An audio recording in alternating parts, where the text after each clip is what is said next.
Heboh, petinggi MPR minta Sri Mulyani dipecat lantaran tersangkut BLBI. Gawat, gawat, gawat. Dia tidak tahu Menteri Keuangan kita, Bu Sri Mulyani itu adalah kebanggaan kita karena masuk sebagai Menteri terbaik Asia Pasifik, masuk sebagai Menteri terbaik dunia, masuk ke banyak penghargaan dari internasional.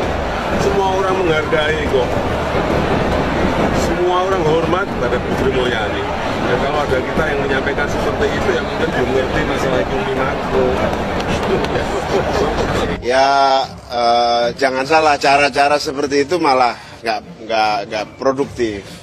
Lakukan rapat dengan pemerintah, cari solusi. Kalau dengan cara minta diberhentikan segala macam, biasanya malah dipertahankan sama Pak Jokowi. Nah kan sia-sia kalau itu. Ancaman pemecatan kepada Pak Menteri Keuangan, saya pikir ini sudah mulai masuk pada ranah politis ya. Bagaimana MPR kemudian mengintervensi kelembagaan presiden.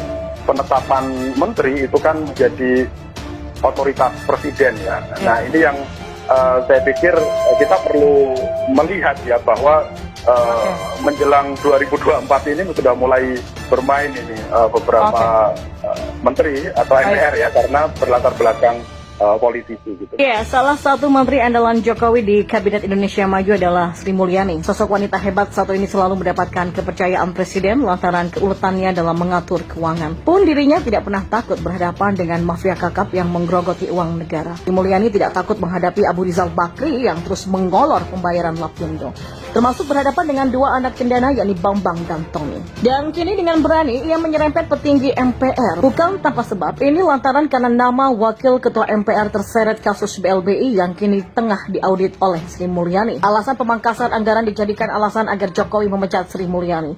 Padahal pemangkasan ini bisa jadi terkait kondisi negara yang tengah menghadapi pandemi. Tengoklah buruh yang harus menerima dengan kenaikan UMR yang berkisar di antara 1%. Banyak juga PNS yang terpaksa mengalami pemotongan tunjangan akibat situasi saat ini. Lantas, kenapa sampai Sri Mulyani yang harus jadi sasaran?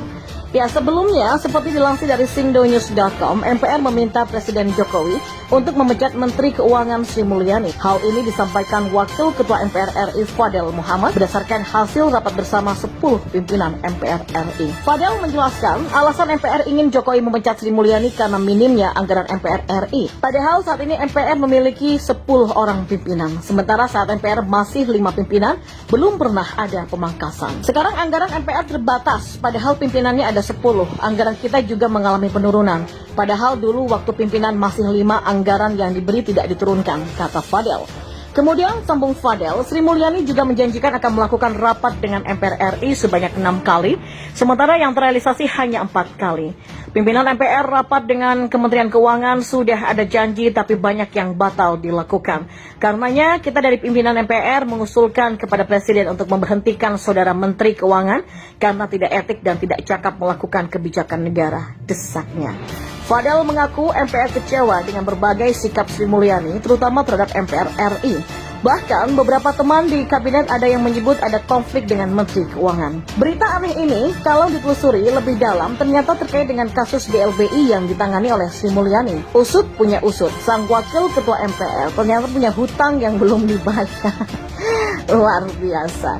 Seperti dilansir dari katadata.co.id, data Kementerian Keuangan menyebutkan ada sebanyak 20 konglomerat yang masih punya kewajiban hak tagih pemerintah terkait pengucuran BLBI. Total kewajiban para taipan tersebut sebesar 30,43 triliun rupiah pada Desember 2020. Beberapa konglomerat tersebut telah dipanggil oleh Satgas Penanganan Hak Tagih Negara Dana Bantuan BLBI. Fadel Muhammad punya kewajiban membayar hutang 136,43 miliar rupiah atas kepemilikan Bank Intan. Dengan berita ini menegaskan bahwa kemungkinan Wakil Ketua MPR Fadel Muhammad tidak punya itikat baik melunasi hutangnya kepada negara. Sebaliknya, ia malah menyuruh Jokowi memecat Sri Mulyani dengan alasan pemangkasan anggaran. Bisa jadi alasan sebenarnya agar ia tidak lagi dikejar tagihan hutang oleh Sri Mulyani. Kalau begitu, sebaiknya Fadel saja yang ditendang dari MPR dan kalau perlu dibawa ke kantor polisi jika tak mau melunasi hutangnya. Zaman era digital seperti sekarang ini sangat gampang menelusuri rekam jejak seseorang. Di balik suara nyaring ke pemerintah, jangan-jangan ada kebusukan diri sendiri yang hendak ditutupi. Jadi ya, semoga saja Jokowi acuh atas teriakan MPR dan menyuruh Sri Mulyani untuk tegas mengusut kasus BLBI, sekalipun yang dihadapi adalah petinggi MPR. Kalau nggak mau ikut memajukan bangsa, setidaknya jangan jadi benalu bagi negara, toh. Sepak terjang Sri Mulyani sebagai Menteri Keuangan yang membantu Presiden Jokowi dalam mengolah anggaran pendapatan belanja negara tidak perlu diragukan lagi. Anggaran besar digelontorkan sebagai stimulan ke berbagai sektor untuk lebih meningkatkan kesejahteraan masyarakat yang pada akhirnya pun mampu mendongkrak pendapatan negara. Sri Mulyani sebagai Menteri Keuangan adalah bendahara negara yang mampu menjaga keuangan negara agar setiap anggaran yang dikeluarkan benar-benar mencapai target pembelanjaan. Keberhasilannya yang berdampak pada meningkatnya perekonomian Indonesia adalah saat Sri Mulyani berhasil menstabilkan ekonomi makro, mempertahankan kebijakan fiskal yang prudent, menurunkan biaya pinjaman, mengolah pinjaman negara dengan prinsip kehati-hatian, serta memberikan kepercayaan kepada investor. Dan kebijakan fiskal tahun 2022 adalah pemulihan ekonomi nasional dengan tetap memprioritaskan sektor kesehatan atas penanganan COVID-19. Menjaga keberlanjutan program perlindungan sosial untuk memperkuat fondasi kesejahteraan sosial, mencegah kenaikan kemiskinan dan kerentanan akibat dampak COVID-19, mendukung peningkatan produktivitas dan perbaikan kualitas sumber daya manusia atau SDM lewat peningkatan kualitas pendidikan, dan optimalisasi pendapatan negara termasuk perpajakan. Kita bangga atas kecakapan Menteri Keuangan Sri Mulyani sebagai bendahara negara dan penjaga keuangan negara, dan itu pun diakui oleh dunia. Enggak perlu disebutkan lagi apa saja penghargaan tingkat dunia yang diterima Menteri andalan Presiden ini, karena dan pantas saja jika Presiden Jokowi tetap mempertahankan keberadaan Sri Mulyani dalam kabinet kerja. Bahkan tidak mustahil juga Presiden pengganti Jokowi nanti juga akan tetap memilihnya sebagai menteri. Namun begitulah, ketegasan Sri Mulyani dalam menjaga keuangan negara itu menyebabkan sebagian orang ataupun lembaga merasa terbatasi dan tidak leluasa dalam memainkan anggaran yang diterimanya. Masih saja ada lembaga yang merasa kurang cukup dan kurang besar jatah anggarannya. Pada akhirnya yang digunakan untuk menyerang dan mencoba menjatuhkan Sri Mulyani adalah mendesak kepada Presiden Jokowi untuk memecatnya. Tapi mana mungkinlah Bambang ya. Sri Mulyani itu Menteri Keuangan yang punya visi yang sama dengan Presiden dalam hal meningkatkan derajat bangsa dan negara demi kesejahteraan rakyat yang berkeadilan. Enak aja main pecat. Memangnya ada yang lebih baik daripada Sri Mulyani?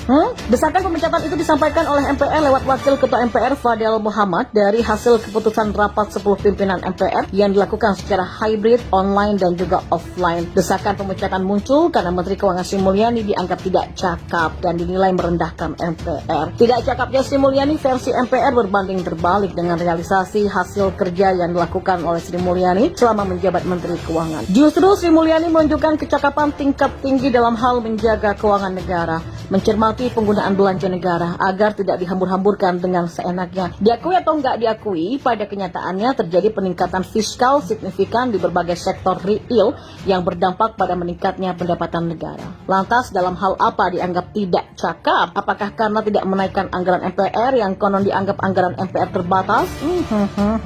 Jika hal tidak menaikkan anggaran MPR ini sebagian dasar anggapan tidak cakap, maka bisa dikatakan MPR sedang ngambak dan berusaha menunjukkan arogansinya dengan berteriak mencak-mencak. Ingat, kami punya hak sidang istimewa. Tapi ya kurang pantas lah jika lembaga tinggi negara berpolitik murahan seperti itu dengan senjata pamungkas hak sidang istimewa.